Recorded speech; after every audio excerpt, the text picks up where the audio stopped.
Kisah dua orang sahabat. Suatu ketika, terdapat dua orang sahabat yang berasal dari keluarga terpelajar. Dua biku dari Sawati. Salah satu dari mereka mempelajari dhamma yang pernah dikhotbahkan oleh Sang Buddha dan sangat ahli atau pandai dalam menguraikan dan mengkhotbahkan dhamma tersebut. Dia mengajar 500 biku dan menjadi pembimbing bagi 18 grup dari para biku tersebut.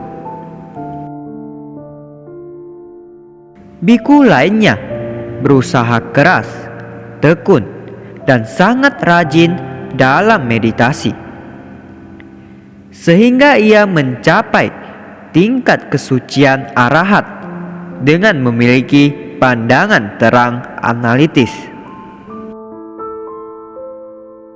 Pada suatu kesempatan, ketika biku kedua datang untuk memberi hormat kepada Sang Buddha di wihara Jetavana, kedua biku tersebut bertemu.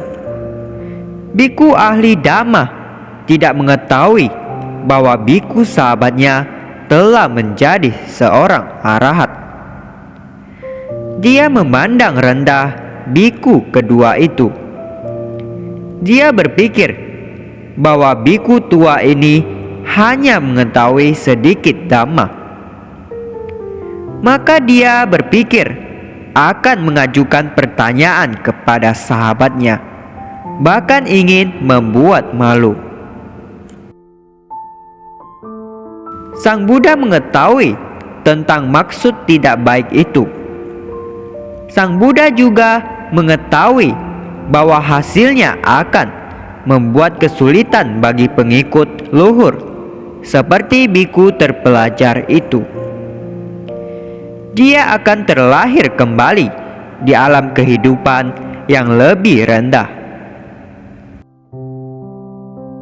Dengan dilandasi kasih sayang, Sang Buddha mengunjungi kedua biku tersebut untuk mencegah sang terpelajar bertanya kepada biku sahabatnya. Sang Buddha sendiri bertanya perihal penunggalan kesadaran atau disebut jana, dan jalan kesucian atau disebut magga kepada guru dhamma, tetapi dia tidak dapat menjawab karena dia tidak mempraktekkan apa yang telah diajarkan. Biku sahabatnya telah mempraktekkan dhamma dan telah mencapai tingkat kesucian arahat, dapat menjawab semua pertanyaan. Sang Buddha memuji biku yang telah mempraktekkan dhamma atau disebut vipassaka. Tetapi tidak satu kata pujian pun yang diucapkan beliau untuk orang yang terpelajar atau disebut gantika. Murid-murid yang berada di tempat itu tidak mengerti mengapa Sang Buddha memuji biku tua dan tidak memuji kepada guru yang telah mengajari mereka. Karena itu, Sang Buddha menjelaskan permasalahannya kepada mereka.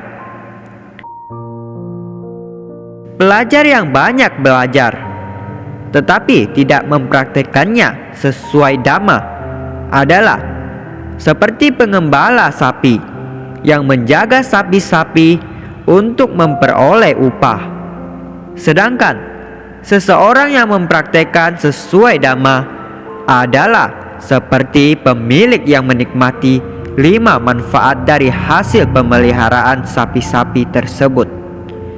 Jadi, orang terpelajar hanya menikmati pelayanan yang diberikan oleh murid-muridnya, bukan manfaat dari jalan dan hasil kesucian atau disebut magga pala. Biku lainnya berpikir Dia mengetahui sedikit dan hanya bisa sedikit dalam menguraikan Dhamma. Telah memahami dengan jelas inti dari Dhamma dan telah mempraktekannya dengan tekun dan penuh semangat adalah seseorang yang berkelakuan sesuai Dhamma atau disebut Anudammacari, yang telah menghancurkan nafsu indriya, kebencian, dan ketidaktahuan. Pikirannya telah bebas dari kekotoran batin dan dari semua ikatan terhadap dunia ini maupun pada yang selanjutnya. Ia benar-benar memperoleh manfaat dari jalan dan hasil kesucian atau Maggaphala. Kemudian Sang Buddha membabarkan syair 19 dan 20 berikut ini. Biarpun seseorang banyak membaca kitab suci, tetapi tidak berbuat sesuai ajaran, maka orang lengah itu sama seperti gembala sapi yang menghitung sapi milik orang lain. Ia tak akan memperoleh manfaat kehidupan suci. Biarpun seseorang sedikit membaca kitab suci, tetapi berbuat sesuai dengan ajaran, menyingkirkan nafsu indriya, kebencian, dan ketidaktahuan, memiliki pengetahuan benar dan batin yang bebas dari nafsu, tidak melekat pada apapun, baik di sini maupun di sana, maka ia akan memperoleh manfaat kehidupan suci. Terima kasih, semoga bermanfaat.